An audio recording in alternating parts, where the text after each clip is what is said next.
In Venray van toen is het dit jaar precies 70 jaar geleden dat de geallieerde legers bezig waren aan een grote opmars. Brussel was al bevrijd en ook in Nederland zat men vol spanning te wachten op een snelle bevrijding. Zo ook hier op Sint Anna. Ondanks de onzekere situatie werd hier toch het 25-jarig jubileumfeest van geneesheer-directeur Schim van der Loef gevierd. Het moest een ingetogen feest worden voor familie, inwoners en personeel van Sint Anna. Kijkt u mee naar een feest in oorlogstijd. Op vrijdag 1 september 1944 begint de grote feestelijke dag voor de patiënten. Iedereen staat al uren ongeduldig te wachten op de komst van de jubilaris.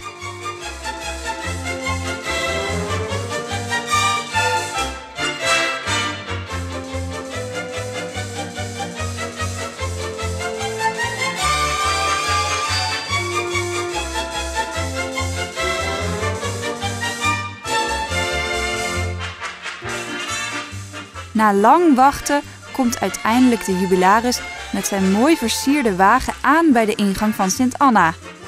De jubilaris en zijn vrouw worden hartelijk ontvangen en van alle kanten worden bloemen aangeboden.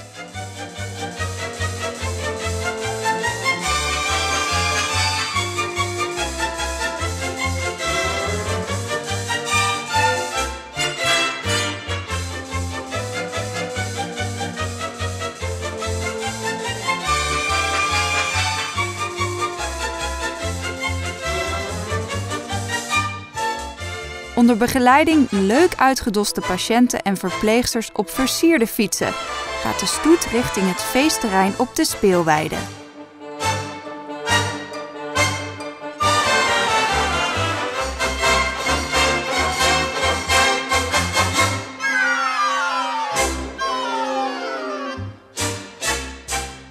Onderweg wordt de jubilaris enthousiast begroet door een grote menigte van patiënten, verpleegsters en zusters, die links en rechts van de weg staan opgesteld.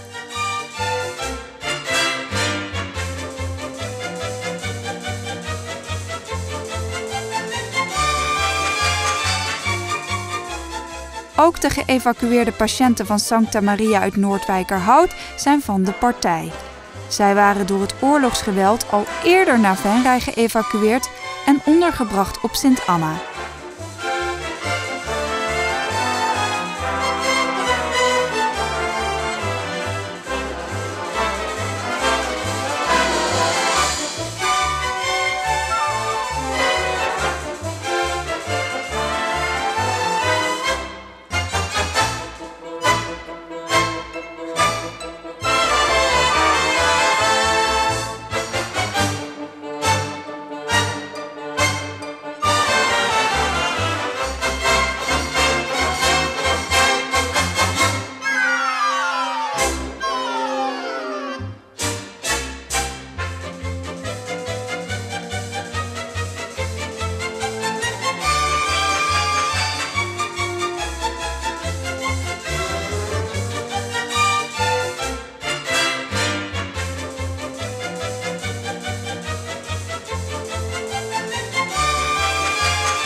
Na een ware triomftocht arriveert de stoet op het feestterrein. De zon schittert aan de hemel, want het is prachtig weer.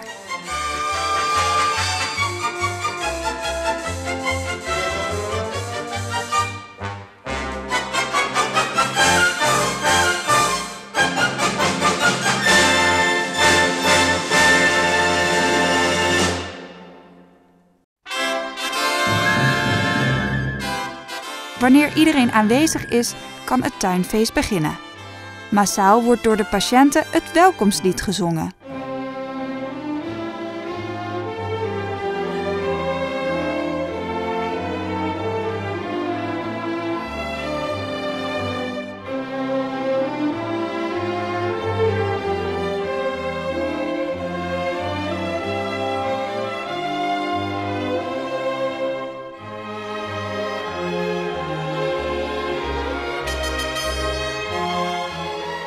Door een vrouwelijke patiënt wordt de feestwens voorgelezen.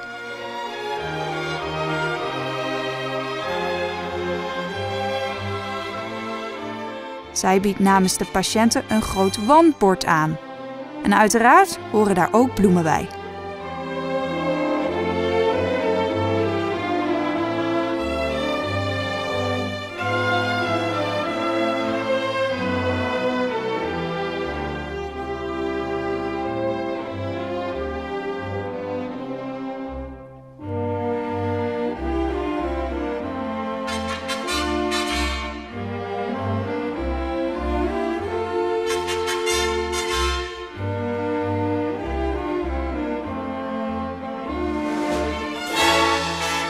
Onder toeziend oog van de jubilaris en zijn aanhang gaat het tuinfeest verder.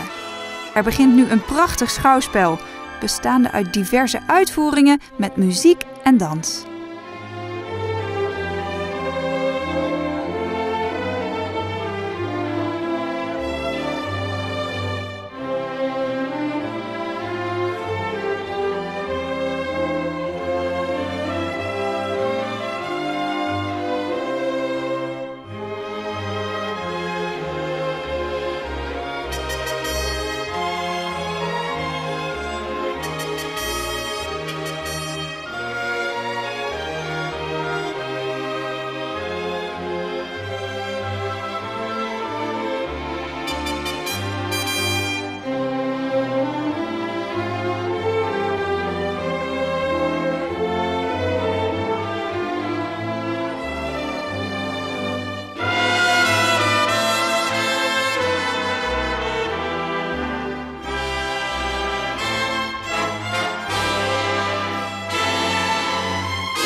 Ook de vrouwenweerbaarheid komt aan bod.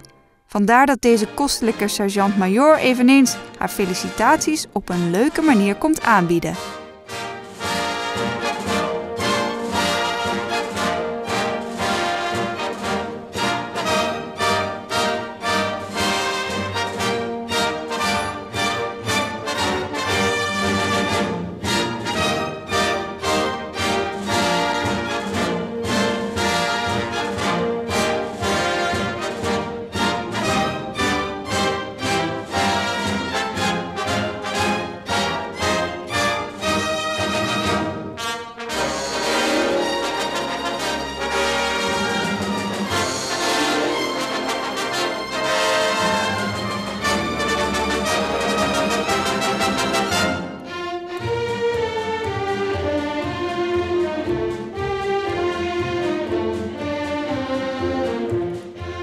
Als tussenspel voert een groep patiënten in lange rijdansjurken enige mooie volksdansen uit.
En na deze muzikale act komen de zogenaamde studenten van het Leidse Korps aan bod. De jubilaris had namelijk in Leiden gestudeerd. Vandaar dat zij hem kwamen feliciteren en hem een glas wijn aanboden.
Op de tonen van de bruidsmars verschijnt ook de ridder Lohengrin en zijn trouwe Else op het toneel.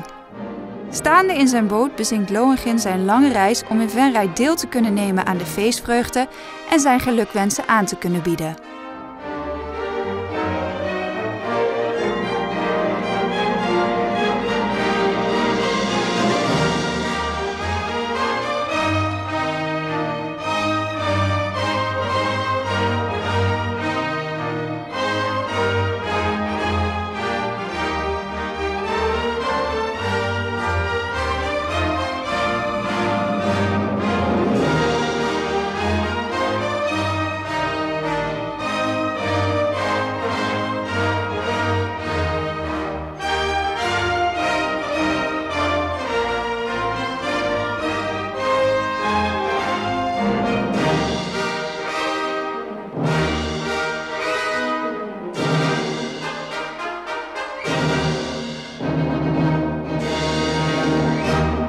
De kinderen van de doktoren en het mannelijk personeel voeren eveneens een mooie act uit.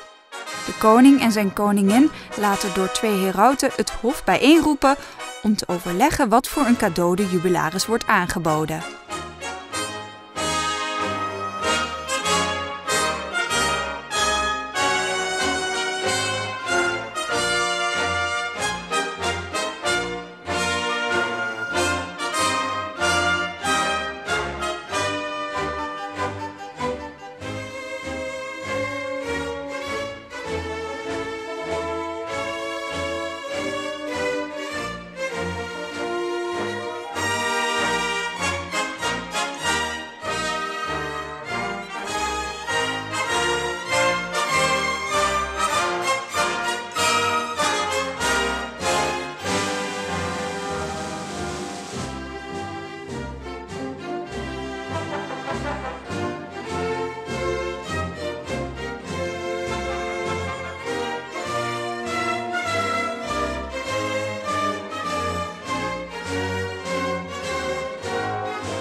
Nadat bloemen zijn aangeboden, wordt de jubilaris gedecoreerd met het Groot Kruis van Orde van Sint Anna.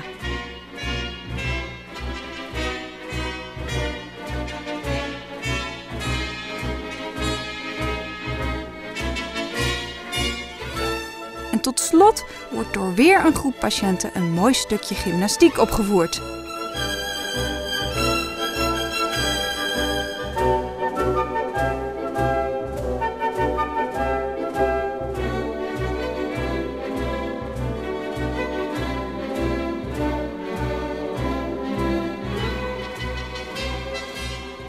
Na afloop van het programma bedankt de jubilaris iedereen voor de prachtige hulde.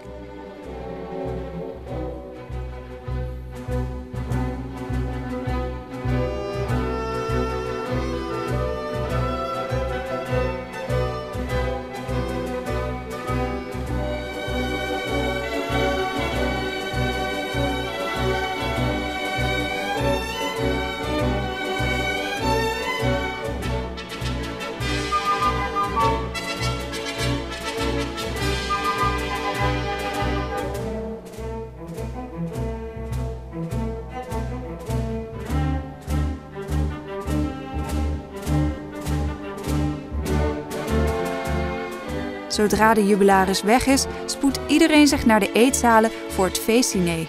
Want in de middag begint de Vlaamse kermis waar niemand te laat wil komen.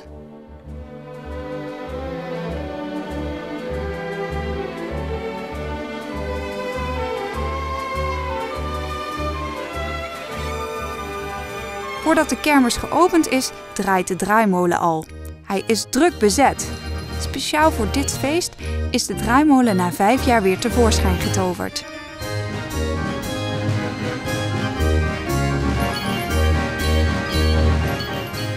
Wanneer om 3 uur de jubilaris en aanhang op het feestterrein verschijnt om de kermis te openen, worden ze wederom spontaan en enthousiast ontvangen.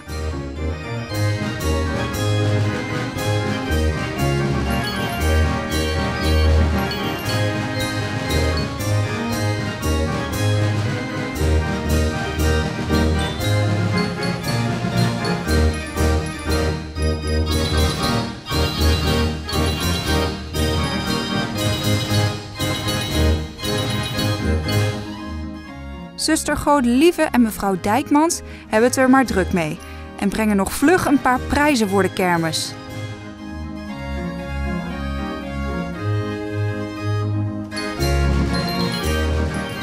Het is gezellig druk op de kermis en iedereen geniet op zijn eigen manier.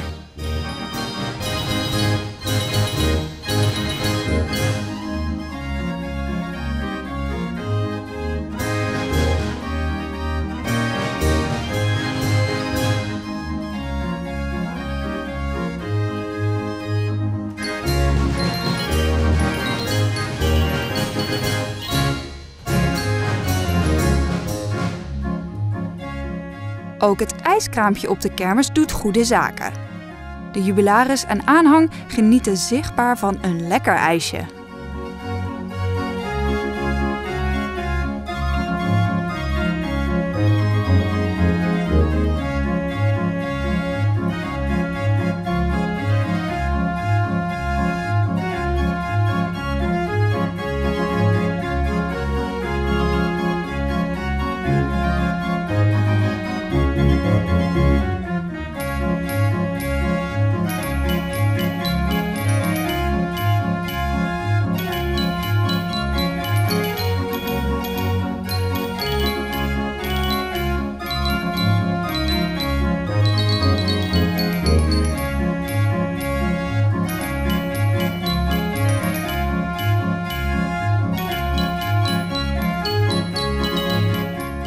De draaimolen is de grote attractie en draait op volle toeren.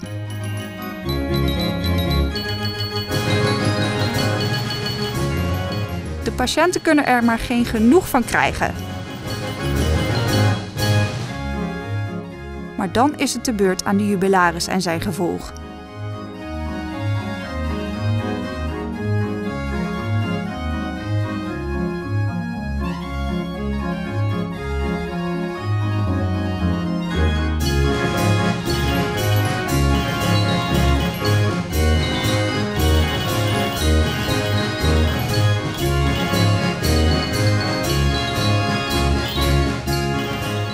Er heerst nog steeds een gezellige, onbezorgde kermissfeer.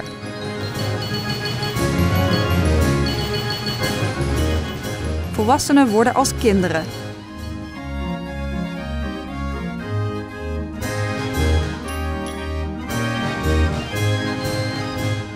En voor de verpleegsters was het eveneens een dag van ontspanning.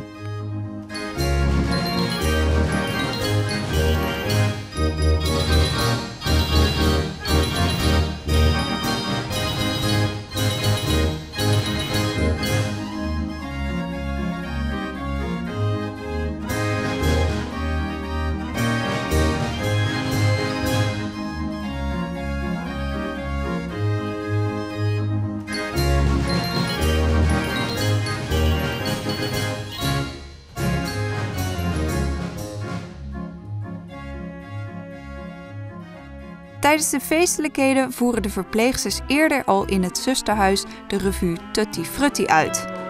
In deze revue met veel dans en muziek werd duidelijk gemaakt wat zij vinden van de jubilaris, die tevens de pionier en leider was van de katholieke psychiatrie in Nederland.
Het jubileumfeest krijgt een waardig slot met een gekostumeerde optocht.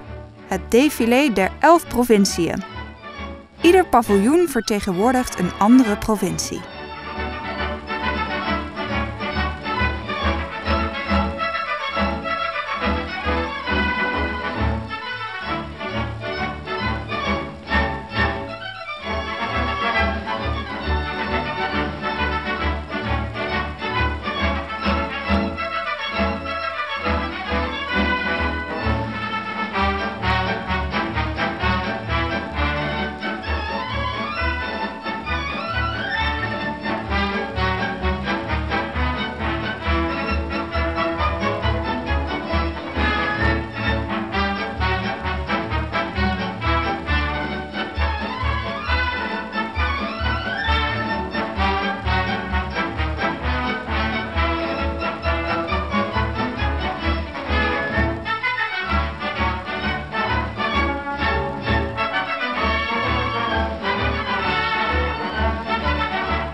Als laatste van de stoet is er een praalwagen met de uitbeelding van een vrij Nederland. Helaas maakt dokter Schim van der Loef een vrij Nederland niet meer mee. Eind december 1944, amper 4 maanden na zijn jubileumfeest, overlijdt hij plotseling op 53-jarige leeftijd.